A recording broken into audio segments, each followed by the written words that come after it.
Let's move on to the Denny's part of this story. Yeah, so after the show, we're trying to find somewhere to eat, and ever since COVID, at least in Detroit, we found places that were open, but not here, not in West Michigan. God forbid there was a restaurant open on a Saturday night, except Denny's. After 11 o'clock. We couldn't get into B-dubs. We couldn't get anywhere.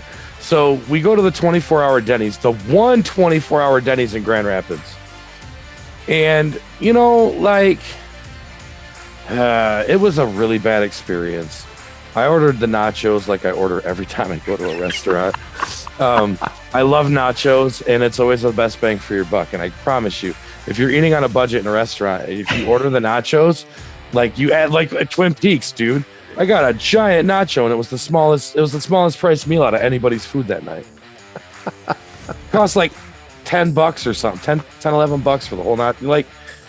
Dude, and I ate that shit the next day too. The thing is so I've been to Denny's before. I know how big the nacho is, right? She tells me they don't have nachos. They 86 them, and she's got to go check to see if they have nachos. And I'm like, I look at Chris, and he's like, it's just chips.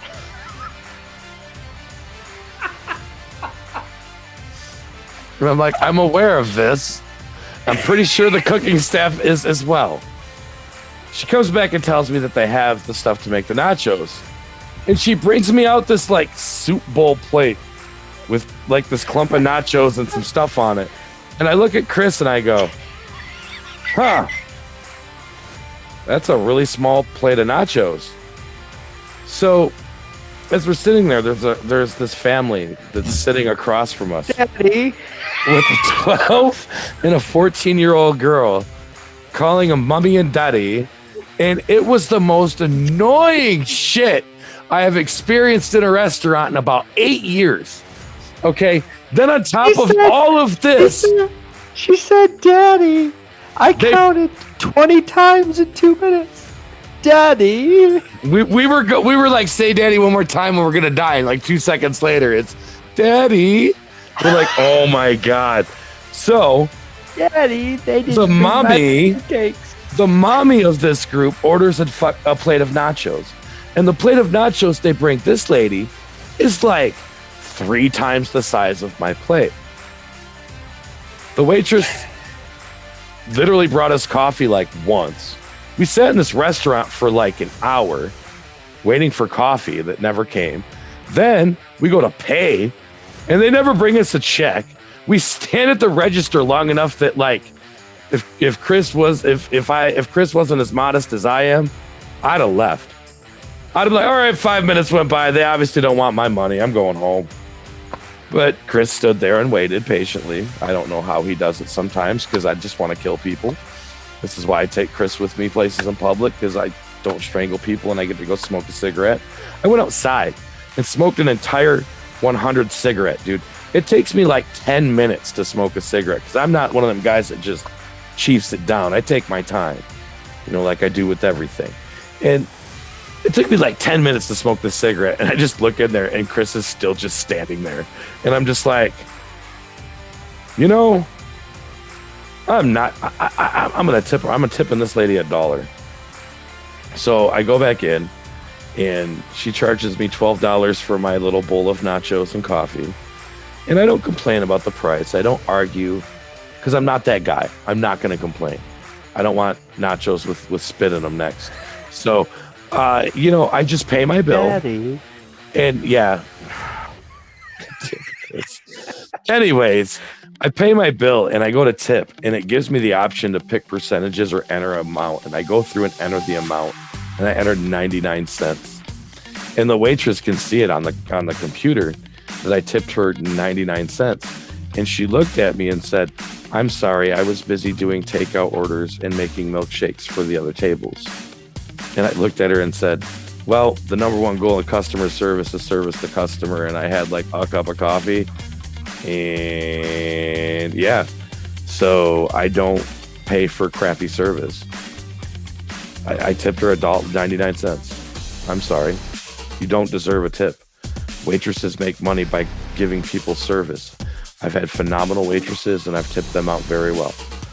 in that circumstance, no, not when I got robbed on nachos. I'm a fat kid, dude. You don't cut my portions on nachos, damn it.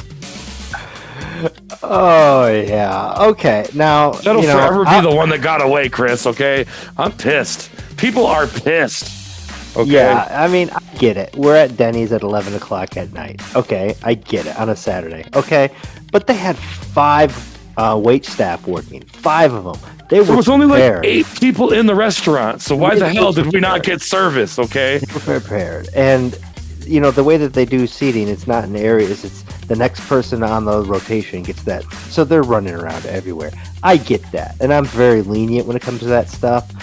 But, yeah, I mean, it was just, I think what hurt us is that there was 2 of us and we were the smallest table. All the other tables had parties of 4 or 5 or 6, or that daddy family had, I think, 6 people. So I get it, whatever. But then the weird thing was, like, she brought our check over to us and said something about, I split it because we can't split it at the register. I was like, oh yeah, no problem, whatever. And then she walked away with the receipts, like she never dropped them off. And I'm like, you literally had them in your hand. Why didn't you give them to us? And then then the clock started, because it was about, I'd say, a good 35, 40 minutes from that point when we were ready to go to when we actually left. Uh-huh. And I'd say 15 minutes of it was actually standing at the register waiting for them to come back and actually check us. And then some motherfucker siphoned your gasoline out of the parking lot. Okay?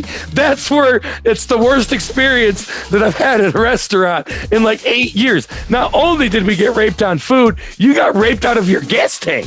Okay? Yeah, somebody siphoned my gas. So one of those food order people siphoned your gas. I promise you that. One of the Uber Eats people. There's about 7 DoorDash, Uber Eats people just hanging outside in the car. Yeah. And somebody siphoned my gas. Well, we know somebody siphoned my gas. I don't know who it was. Well, you don't go from having gas, pulling into Denny's, to having your gas light on and be on dead fucking E. We didn't even barely had enough gas to get to the gas station across the street. Yeah. Yeah, I'm bringing it up, Chris, because it was miffed up, all right? I'm just going to say it. That was just like, wow. Gas is that bad now. Yeah. That we actually have to, I have to go buy a gas lock now. Where was Derek Wolf? That son of a bitch. He saw my truck and he went for it. Wasn't the tournament in Grand Rapids that night? It was, yeah. IPW that had an event. Son of a bitch! This is not over, Derek. This is not over. Oh yeah. No, but to be honest with you, I have a lot of patience when it comes to stuff like that. I do. Wait, hold on. When it comes to wait staff, because I do believe that hey, they go through a lot, and I could cook and stuff at home, but I choose not to. But honestly, I had $20 in my pocket, and I knew my bill was going to be right around $20. I was about 10 seconds away from putting the 20 on the register and just walking out. Yeah. Yeah. They siphoned my gas. Yeah. You should have just got the free meal after that, because they probably got more worth of gas out of your truck than we paid for the entire meal. But yeah, it's not over with me and Mr. Gas Stealer. Okay. I forgot about that. I want Derek Wolf, and now it's just a little too conspicuous. That tournament, and I think he was in it, was that night in Grand Rapids. So, do we have to have a gas pole on a pole match? A gas can on a pole match? A gas can on a pole match between you and Derek Wolf and me, the referee? Yeah. If I win, you get your gas back, and if he wins, he gets the gas. He gets a double Dutch. He gets gas again. He gets gas again. He gets the Dutch door action then. Screws you and screws me. Suddenly I don't want to be a part of this match. No, you're a part of this.